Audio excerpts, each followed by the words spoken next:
시청자 여러분 안녕하십니까? VOA 뉴스투데이 시작합니다. 미국 정부가 북한과 무기 거래에 연루된 러시아 선박과 관련 회사 280곳을 전격 제재했습니다.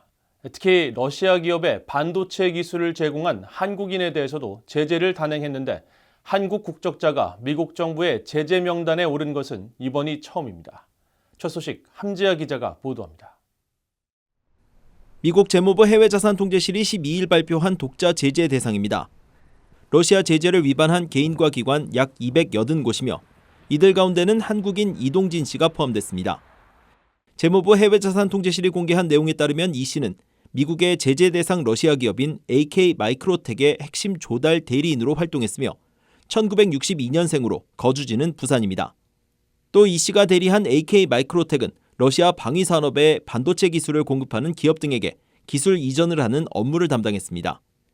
이 씨는 AK 마이크로텍이 미국과 한국, 일본 회사 등이 보유한 관련 장비와 기술을 확보할 수 있도록 위장 회사와 복잡한 결제 체계를 구축한 것으로 파악됐습니다.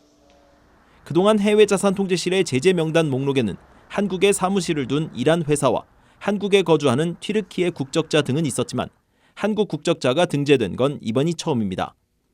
이번 조치에 따라 이 씨의 미국 내 자산은 동결되며 미국인과 미국 회사는 물론 미국의 금융망을 이용하는 한국 금융기관 등이 이 씨와 거래하는 행위도 금지됩니다. 이에 따라 이 씨는 한국 내 은행 계좌는 물론 미국의 신용카드, 은행 체크카드 등을 사용할 수 없게 됐습니다. 국무부도 이날 약 100개 개인과 기관에 대한 별도의 독자 제재를 발표했습니다. 국무부의 제재 명단에는 최근 북한과 러시아의 군수품 운송에 관여한 마리아호와 캡틴 야쿠보비치호, 아르카디 체르니셰프호 등 선박 3척과 이들 선박의 소유와 관리 회사 등이 포함됐습니다. 국무부는 마리아호 등이 북한의 군사장비와 군수품을 여러 차례 운송한 혐의를 받는다고 밝혔습니다. 토니 블링컨 국무장관은 이날 성명에서 미국과 미국의 동맹 파트너는 러시아의 명분과 정당성이 없고 불법인 전쟁에 맞서고 있는 우크라이나를 지원하기 위해 연합하고 있다고 밝혔습니다. 그러면서 우리는 우크라이나에서 자행된 러시아의 범죄와 러시아의 전쟁 기계에 자금을 대고 지원하는 자들에게 책임을 묻기 위해 모든 수단을 계속 사용할 것이라고 밝혔습니다. VOA 뉴스 함지아입니다. 미국의 로이드 오스틴 국방장관과 일본의 기하라 미노루 방위상이 12일 전화통화를 갖고 미한일 3국의 안보협력 가속화 진전을 평가하고 확장 억제력 강화를 위한 대화를 환영했다고 미국 국방부가 밝혔습니다. 미국 국방부는 12일 보도자료를 통해 두 장관이 전화회담을 통해 이 같은 입장을 밝혔으며 이어 자유롭고 개방된 인도태평양을 위한 공동 비전을 촉진하기 위해 미일 동맹 우선순위에 대한 협력을 더욱 강화하기로 약속했고 오스틴 장관은 항행의 자유를 옹호하고 해양 안보 보장을 위해 일본과 협력하겠다는 의지를 재확인했다고 강조했습니다. 일본 방위성도 이날 보도자료를 통해 두 장관은 지난 8월 역사적인 캠프 데이비드 정상회의와 지난달 미한일 3국 장관회의에서 확인된 세 나라 간 안보협력 이니셔티브를 가속화해 나가기로 합의했다고 밝히고 미일 양국 간 확장 억제에 대한 심도 있는 논의를 지속해 나가기로 했다고 전했습니다. G7 주요 7개국 내무 안보 담당 장관들이 북한은 주민들의 복지보다 불법적인 대량 살상 무기와 탄도미사일 프로그램을 우선시해 인도주의 상황이 초래됐다고 비판했습니다. G7 장관들은 지난 8일부터 10일까지 일본 이바라키현 미토시에서 열린 회의 후 공동 성명을 통해 이같이 비판했습니다. 이어 유엔 안보리 결의에 따른 제재의 효과적인 이행과 사이버 공간에서의 디지털 자산 탈취 및 돈 세탁 방지 공약을 재확인하면서 북한의 악의적인 사이버 활동에 대응하기 위한 협력을 강화할 것이라고 밝혔습니다. G7 장관들은 또 북한은 인권을 존중하고 납치 문제를 즉각 해결할 것도 촉구했습니다. 미국이 북한의 미사일 위협에 대응해 구축한 미사일 방어 체계를 통해 중거리 탄도미사일 IRBM을 공중에서 요격하는 시험에 성공했습니다. 전문가들은 이론상 가능했던 정교한 요격 역량을 실제로 입증한 것이라면서 북한의 강력한 경고 메시지를 발신했다고 평가했습니다. 조은정 기자가 보도합니다. 지난 11일 미국 캘리포니아 반덴버그 공군기지에서 발사된 미군의 지상 발사 요격 미사일의 모습입니다. 화염과 함께 상공으로 수직 상승한 요격 미사일은 미군 공군 수송기에 의해 하와이 인근 상공에서 발사된 중거리 탄도미사일 IRBM을 추적해 정확히 격추했습니다. 미국 국방부 산하 미사일 방어청은 향상된 지상 기반 요격 미사일로 중거리 탄도미사일을 성공적으로 요격했다고 밝혔습니다. 이어 이번 시험은 지상 기반 외기권 방어 능력이 적의 위협에 더 빠르게 대응할 수 있다는 것을 보여줬으며 미국의 미사일 방어 체계의 지상 기반 외기권 방어는 북한과 이란 같은 불량 국가의 탄도미사일 위협으로부터 미국 본토를 방어하는 것이라고 밝혔습니다.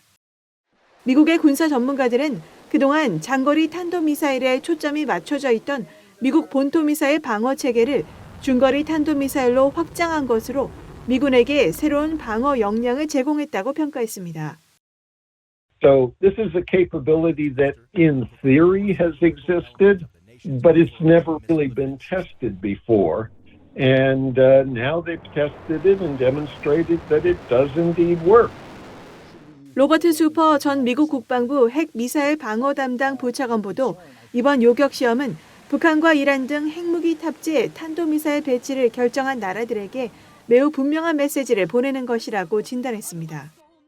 The United States building adequate missile defense capabilities to shoot down North Korean missiles once they're launched. The way we deal with the North Korean threat is we want to make it clear to the North Korean leadership that if they were to use nuclear weapons against the United States homeland, that attempt will be futile. So we are aware of the threat. We are taking actions to deal with the threat.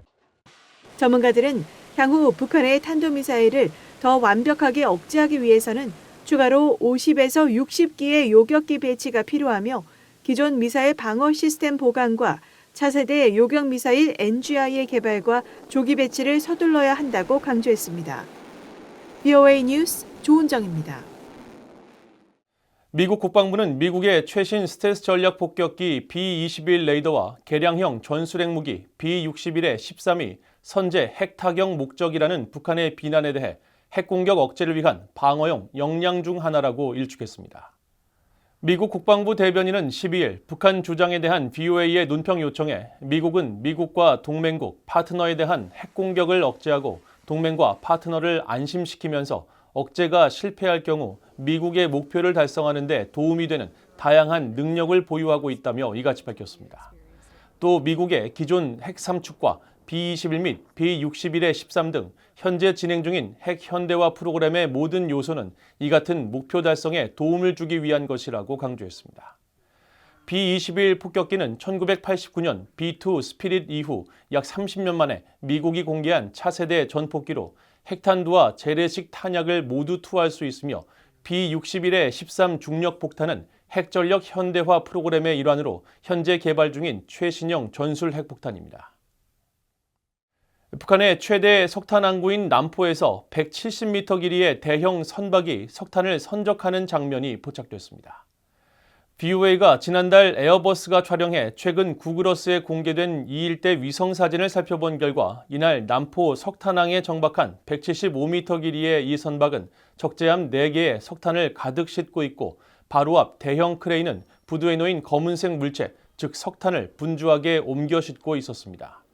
또 남포항의 부두 안쪽에 대형 석탄 야적장이 만들어져 있는데 덤프트럭 여러 대가 야적장과 부두를 오가는 모습이 포착됐으며 1330제곱미터에 이르는 석탄 야적장에는 산처럼 쌓인 석탄 더미가 가득했고 야적장을 관통하는 선로에는 화물차 29량과 약 390m 길이의 열차도 발견됐습니다.